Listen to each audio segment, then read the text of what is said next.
headed out of Charleston, South Carolina, and we're on Interstate 20.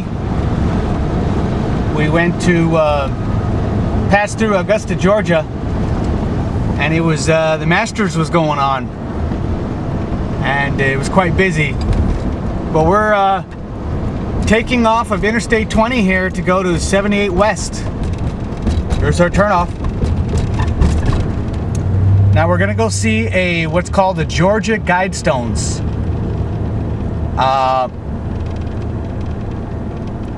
There's a lot of controversy about them, but I'll explain further when we get close. So this is our turnoff to get to the Georgia Guidestones, is 78, and then we're gonna head through up to the town of Washington, Elberton, and just north of Elberton is the Guidestones. We're coming through the little town Elberton, Georgia, and it's the granite capital of the world. Now we took Highway 17 off of 78, and now we're going to head on Route 77 north. The Georgia Guidestones are, it says, approximately 9 miles north on this highway. So we're almost there. There they are. There they are off the highway. We found them. Well, here it is. The Stonehenge of America. That's what they call it. Giant granite slabs.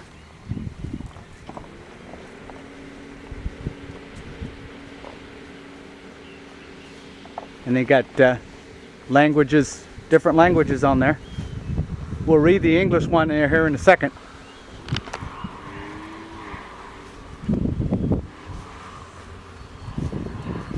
And here's Hebrew. Tell us a little bit about it. The story of the Georgia Guidestones began in June 1979 when a stranger identified as Mr. Christian, later R.C. Christian, visited Joe H. Fenley Sr., president of Elberton Granite Finishing Company, and indicated that he represented a group of loyal Americans living outside the state of Georgia who wanted to build a monument focused on the theme of conservation.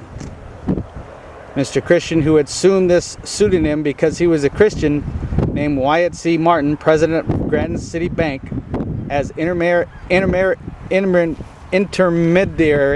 to hold funds in escrow for the project.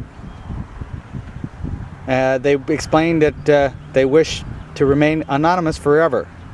This is on the farm of Mildred and Wayne Mullinex, north of Elberton. Fenley's company carved a 6-part monument from pyramid blue granite. The capstone features a statement of cautionary guidance to humankind, translated in Babylonian cuneiform, Classical Greek, Sanskrit, and Egyptian hieroglyphs, to let these be guidestones to reason. Below, the guidelines are carved in 8 faces of 4 outer stones in English, Spanish, Swahili, Hindi, Hebrew, Arabic, Chinese, and Russian.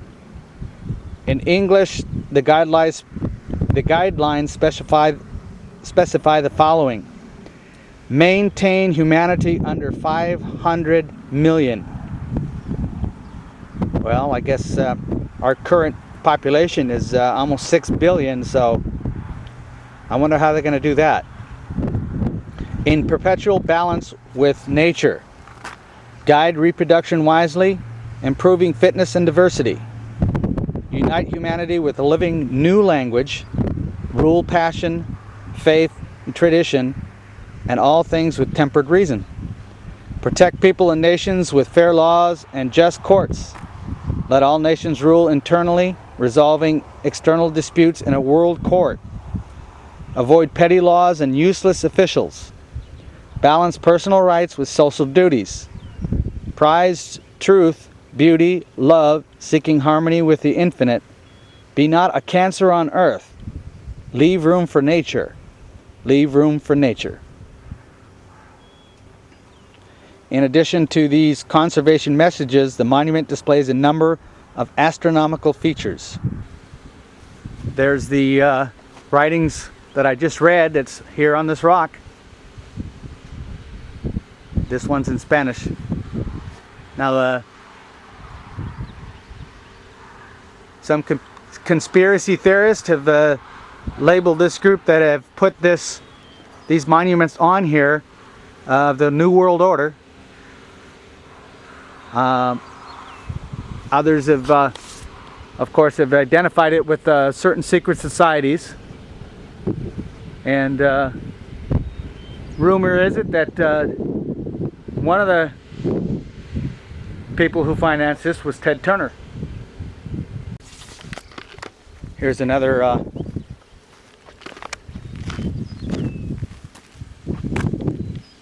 the Georgia Guidestones, erected March 22nd, 1980.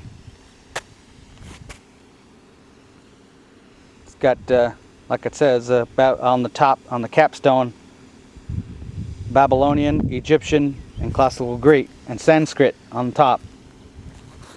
Astronomical features. Channel through stone indicates celestial poles. Horizontal slot indicates annual travel of the sun. Sunbeam through capstone marks noontime throughout the year. Sponsors a small group of Americans who seek the age of reason. Time capsule placed 6 feet below this spot to be opened on. Doesn't say.